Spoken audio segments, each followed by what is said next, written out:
তিলে তিলে ঘোড়া কৃষকের স্বপ্ন এক রাতেই শেষ। 23/9/2024 গত রাতে হঠাৎ করে প্রচণ্ড ঝড়ে কৃষকের এই সর্বনাশ হয়েছে। অবশিষ্ট একটি গাছও নেই, সব গাছ ভেঙে গেছে। আপনারা জানেন টাঙ্গাইল জেলায় সব থেকে বেশি কলা চাষ হয় ঘাটাইল উপজেলায়।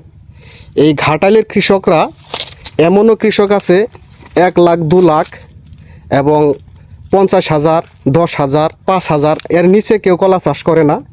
এইভাবে কলা চাষ করে কোনো কৃষকেরই বাদ নেই, সব কৃষকই এখন সর্বশান্ত।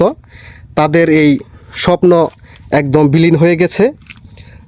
তারা এই কলাগুলো চাষ করতে লাগানো থেকে শুরু করে এ পর্যন্ত 200-250 টাকার মতো খরচ হয়েছে।